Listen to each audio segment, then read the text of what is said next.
Hi friends, welcome to Chandrika Koniki Yadav YouTube channel. ఈ వీడియోలో అయితే మనం చాలా సింపుల్ గా చేసుకునే గులాబ్ జామ్ అయితే చూసేద్దాం. గులాబ్ జామ్ అందరికి వచ్చానే అనుకుంటారు, కానీ చాలా మందికి అయితే విరిగిపోతూ ఉంటాయి, లేకుంటే పాకం సరిగా రాదు. నేను ఈ వీడియోలో చూపించిన విధంగా అయితే చేయండి, చాలా టేస్ట్ గా అయితే ఉంటుంది. అంతకన్నా ముందుగా ఈ వీడియోకి ఒక లైక్ చేసి నా ఛానల్ ని సబ్స్క్రైబ్ చేసుకోండి. ముందుగా అయితే గులాబ్ జామ్ పిండిని మిక్స్ చేసుకోవడానికి ఒక పెద్ద బౌల్ అయితే తీసుకొని అందులో మనం తెచ్చుకున్న గులాబ్ జామ్ పౌడర్ అయితే వేసుకోండి. ఈ గులాబ్ జామ్ పౌడర్ అయితే మేము ఎంటీఆర్ బ్రాండ్ అయితే తీసుకున్నాం. ఇప్పుడు మన ఛానల్ అయితే 2K రీచ్ అవ్వింది. నా ఛానల్ ని సబ్స్క్రైబ్ చేసుకుని నాకు సపోర్ట్ చేస్తున్న ప్రతి ఒక్కరికి థ్యాంక్ యూ సో మచ్. నాకు ఇలాగే ఇంకా మంచిగా సపోర్ట్ చేసి నా ఛానల్ అయితే ఇంకా మంచి పొజిషన్ లో ఉంచాలని కోరుకుంటున్నాను. సరే, మరి రెసిపీని కంటిన్యూ చేసేద్దాం. ఒకసారి గులాబ్ జామ్ పిండిని మిక్స్ చేసుకున్న తర్వాత అయితే ఇందులో కొంచెం కాచి చల్లార్చుకున్న పాలనైతే పోసుకుంటూ మిక్స్ చేసుకోండి. చపాతీ పిండి కలుపుకున్నంత గట్టిగా కాకుండా కొంచెం సాఫ్ట్ గా అయితే కలుపుకోండి. గులాబ్ జామ్ అయితే చాలా సింపుల్ రెసిపీ, ఎవరైనా చేయగలరనే అనుకుంటారు,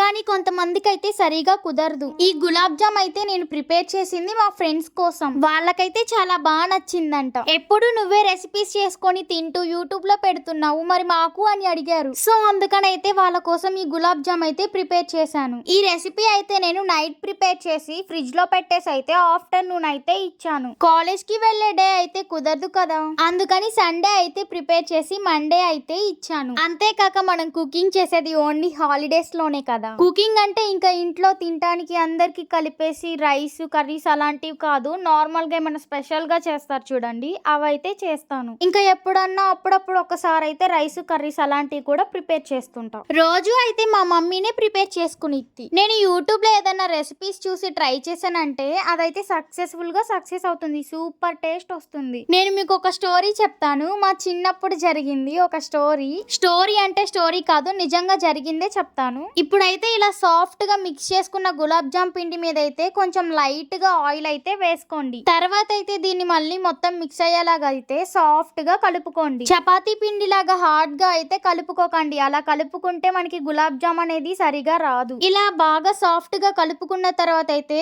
దగ్గరగా ఒక ముద్దలాగా ప్రిపేర్ చేసుకొని దాన్ని అయితే ఒక 1 అవర్ పాటు మూత పెట్టేసేసి పక్కన పెట్టుకోండి. గులాబ్ జామ్ ప్యాక్ మీద అయితే 30 మినిట్స్ అని ఉండిద్ది, కానీ మనం ఒక 1 అవర్ పెట్టుకుంటే కొంచెం బాగుంటుంది, టేస్ట్ కొంచెం సాఫ్ట్ గా కూడా ఉంటుంది కదా. 1 అవర్ పాటు పక్కన పెట్టుకున్న గులాబ్ జామ్ పిండిని అయితే ఇప్పుడు తీసి చిన్న గోళీ సైజ్ ముద్దలుగా అయితే డివైడ్ చేసుకోండి. అన్ని ఈక్వల్ పార్ట్స్ గా డివైడ్ చేసుకోండి. లేకుంటే మీరు అన్ని ఒకే పార్ట్స్ లో చేయగలరనుకుంటే ఇలాగైతే నేను ఈ వీడియోలో చూపిస్తున్న విధంగా కొంచెం కొంచెంగా తీసుకుంటూ ముద్దల్లాగా అయితే చేసుకోండి. ఈ గులాబ్ జామ్ పిండిని అయితే మీరు ముద్దలుగా ఏదో చేస్తున్నామంటే చేస్తున్నట్టు కాకుండా నీట్ గా నేను ఈ వీడియోలో చూపిస్తున్న విధంగా అయితే చిన్న చిన్న గోళీ సైజ్ లో అయితే ప్రిపేర్ చేసుకోండి. ఈ గులాబ్ జామ్ పిండి ముద్దలకైతే ఎటువంటి క్రాక్స్ లేకుండా అయితే చేసుకోండి. క్రాక్స్ ఉంటే మాత్రం గులాబ్ జామ్ ఫ్రై అయ్యేటప్పుడు అయితే విరిగిపోతుంది. ఈ వీడియోలో నేను మీకు చూపిస్తున్నాను కదా, ఆ విధంగా చేసుకుంటే అయితే మనకి గులాబ్ జామ్ అనేది క్రాక్స్ లేకుండా చాలా బాగా అయితే వస్తుంది. మరీ చపాతీ ముద్దకి కలిపినట్టు కాకుండా సాఫ్ట్ గా అయితే చేసుకోండి ఇలా రోల్. నేను ఈ వీడియోలో చూపిస్తూ చెప్తున్న విధంగా అయితే మీరు కూడా ట్రై చేయండి, కన్ఫామ్ గా చాలా బాగా అయితే వస్తుంది గులాబ్ జామ్. స్వీట్ షాప్స్ లో చేసే వాళ్ళంత టేస్ట్ గా మనం చేయలేమనుకుంటారు కదా, కానీ ఒకసారి ఇలా అయితే ట్రై చేయండి, చాలా బాగా అయితే ఉంది. మా ఫ్రెండ్స్ కూడా అయితే చాలా బాగా నచ్చింది. చూడండి, ఒకటైతే ప్రిపేర్ అయిపోయింది, ఇక ఇలాగే మిగతావి కూడా ప్రిపేర్ చేసుకోవాలి. ఇలా గులాబ్ జామ్ పిండి ముద్దలు ప్రిపేర్ చేసుకునే ముందుగా అయితే మన చేతులకి ఆయిల్ అయితే అప్లై చేసుకోవాలి, లేకుంటే గీ ఉంటే గీ కూడా యూజ్ చేసుకోవచ్చు. మనం ముందుగా పిండిలో అయితే కలుపుకున్నాం కదా, సో అందుకనైతే స్కిప్ చేసే వాళ్ళు స్కిప్ కూడా చేసేయచ్చు. పిండిలోనే ఎక్కువ ఆయిల్ యూజ్ చేసిన వాళ్ళైతే అవసరం లేదు, తక్కువ ఆయిల్ వేసుకున్న వాళ్ళైతే కొంచెం లైట్ గా చేతులకైతే అప్లై చేసుకోండి. ఆయిల్ అప్లై చేసుకోవడం వల్ల మన చేతులకైతే పిండి అనేది అవ్వకుండా ఉంటుంది. ఈ విధంగా అన్ని గులాబ్ జామ్ ముద్దలను అయితే ప్రిపేర్ చేసుకోండి. ఇందాక నేను మీకు ఒక స్టోరీ చెప్తానన్నాను కదా, స్టోరీ కాదు రియల్ గా జరిగిందే. నేను మా సిస్టర్ కలిసి అయితే చిన్నప్పుడు ఫస్ట్ రెసిపీ అయితే చేసాము. అంటే అది మాకు ఫస్ట్ రెసిపీ. మా ఫస్ట్ రెసిపీ ఏంటో తెలుసా? రైస్. ఆ రైస్ అయితే ఒక స్వీట్ మెమొరీ లాగా అయితే గుర్తుండిపోయింది. అన్నం వండుదామని అయితే మేము బియ్యాన్ని అయితే కడిగి పెట్టేసి అందులో వాటర్ అయితే చాలా తక్కువ పోసాము. రైస్ ఎంత అయితే తీసుకున్నామో సేమ్ అదే క్వాంటిటీ వాటర్ పోసాము అనుకుంటా. ఇంకా దాన్ని అయితే పొయ్యి మీద పెట్టేసి కుక్ చేసాము. అదైతే అస్సలు ఉడకలేదు.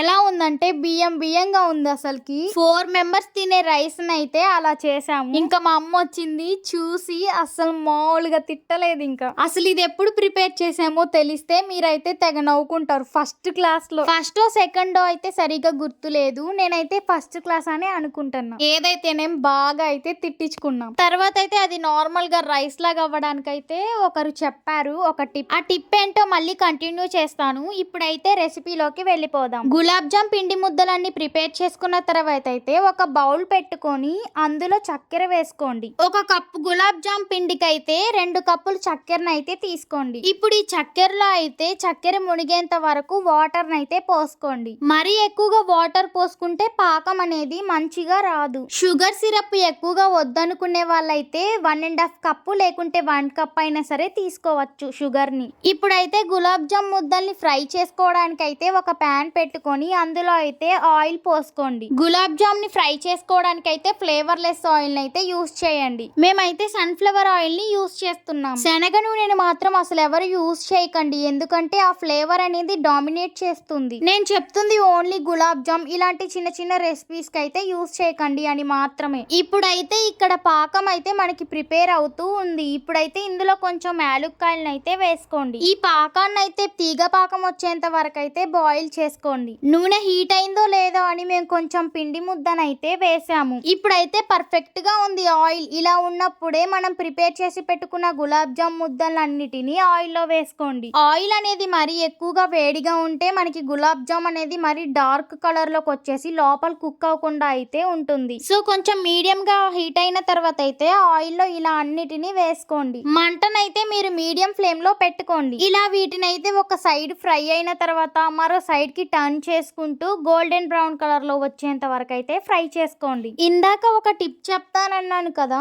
రైస్ అలా బియ్యంగా ఉడికేసరికి ఒక ఆమె అయితే మాకు ఒక టిప్ చెప్పింది. కుండ ఉంటుంది కదా, మట్టి కుండ, అందులో వాటర్ అయితే ఇలా బియ్యంగా ఉడికిన రైస్ లో పోసుకొని అయితే అత్యసురు పెట్టుకొని కుక్ చేసుకుంటే రైస్ అనేది నార్మల్ గా వస్తుంది. అప్పుడేదో మా అమ్మకి కొంచెం హెల్ప్ చేద్దామని అలా అయితే ట్రై చేసాము. అదైతే ఫ్లాప్ అయిపోయింది. అయినా మనం కుకింగ్ చేయడం ఆపుతామా? అప్పుడు కాకపోయినా తర్వాత అయినా సరే నేర్చుకున్నాం చిన్నగా. అప్పుడు రైసే వండని మాకు ఇప్పుడైతే యూట్యూబ్ లో చూసి ఏ వీడియో చూసి చేస్తామో అదైతే పర్ఫెక్ట్ గా వచ్చేస్తుంది. అంతే కదా, మరి ఏదైనా సరే ఇష్టంతో ఇంట్రెస్ట్ గా చేస్తే సరిగానే వస్తుంది. నార్మల్ రైస్ నుంచి బిర్యానీ స్టేజ్ కి అయితే వచ్చాం. ఇలాంటివి మీ లైఫ్ లో కూడా ఏమన్నా జరుగుంటే కింద అయితే కామెంట్ చేయండి. అలాగే మీరు ఫస్ట్ టైం ఏ రెసిపీ అయితే చేశారో ఆ రెసిపీ నేమ్ కూడా కామెంట్ చేయండి. ఎందుకంటే స్వీట్ మెమోరీస్ కదా, వాటిని అయితే అసలు మర్చిపోకూడదు. సరే, ఇక మనం రెసిపీలోకి వెళ్ళిపోదాం. ఇలా గులాబ్ జామ్ లో ఒక సైడ్ ఫ్రై అయ్యేలేవో చూసుకొని మరొక సైడ్ కి అయితే టర్న్ చేసుకోండి. మనకి పాకం అయితే ఆల్మోస్ట్ ప్రిపేర్ అయిపోతూ ఉంది.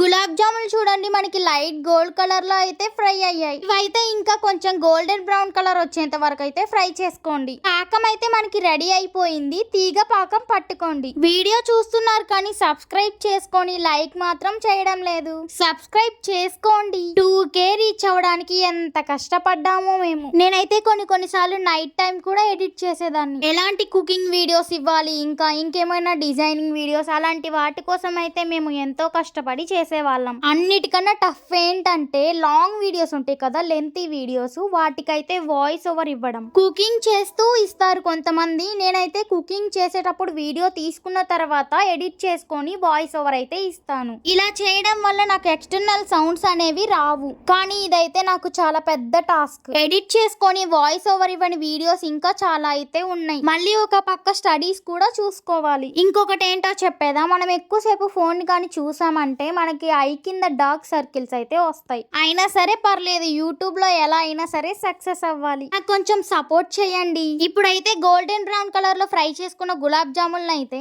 మనం ముందుగా పాకం పెట్టుకున్నాం కదా, అందులో అయితే వేసుకోండి. ఈ పాకంలో అయితే లైట్ గా నిమ్మరసం అయితే పిండుకోండి. ఎందుకంటే మనకి షుగర్ సిరప్ అనేది గట్టిగా అవ్వకుండా మనకి జ్యూసీగా ఉంటుంది. గులాబ్ జామ్ పాకం అనేది వేడిగా ఉండకూడదు. కొంచెం లైట్ గా గోరువెచ్చగా ఉన్నప్పుడు అయితే వేడిగా ఉన్న గులాబ్ జాములను అయితే వెయ్యాలి. చూడండి, గులాబ్ జాములు అయితే చాలా పర్ఫెక్ట్ గా అయితే వచ్చాయి. మేము షుగర్ సిరప్ అనేది కొంచెం తక్కువ క్వాంటిటీ తీసుకున్నాం. మీరైతే కొంచెం ఎక్కువగానే తీసుకోండి. మీ ఇష్టం. షుగర్ సిరప్ ఎక్కువ కావాలనుకునే వాళ్ళు ఎక్కువగా తీసుకోండి, వద్దు లైట్ గా కావాలనుకునే వాళ్ళైతే అలాగే తీసుకోండి. ఇలా పాకంలో వేసుకున్న తర్వాత గులాబ్ జాములను అయితే ఒక 4 hours అలా పక్కన చేసుకోండి, మనకైతే సెట్ అయిపోతుంది. 4 అవర్స్ అలానే షుగర్ సిరప్ లో పెట్టడం వల్ల మనకి షుగర్ సిరప్ అనేది లోపలికల్లా వెళ్తుంది. అప్పుడు గులాబ్ జామ్ కూడా చాలా సాఫ్ట్ గా టేస్ట్ గా అయితే ఉంటుంది. గులాబ్ జామ్లు అయితే రెడీ అయిపోయాయి. ఇప్పుడైతే మేము సర్వ్ చేసుకుంటున్నాము. చూడండి ఎంత బాగున్నాయో. మార్నింగ్ అయితే అసలు ఇంకా సూపర్ గా ఉన్నాయి. చెప్పాను కదా, మేమైతే కొంచెం జ్యూస్ తక్కువగానే వేసాము. అంటే పర్ఫెక్ట్ గా ఆ గులాబ్ జామ్ వరకే సరిపోతుంది. అంటే ఎక్స్ట్రాగా మిగిలిపోతే తినరు కదా, అంటే కోల్డ్ వస్తుందని. సో అందుకనైతే లైట్ గా అయితే ప్రిపేర్ చేసుకున్నాం. ఇలా లైట్ గా పైనుంచి అయితే కొంచెం సిరప్ అయితే పోసాము. గులాబ్ జామ్ అయితే చాలా బాగా కుదిరింది. ఈ వీడియోకి ఒక లైక్ చేసి నా ఛానల్ అయితే సబ్స్క్రైబ్ చేసుకొని నాకు సపోర్ట్ చేయండి. మీ ఇంట్లో ట్రై చేసి ఎలా వచ్చిందో కామెంట్ కూడా చేయండి. Thank you for watching.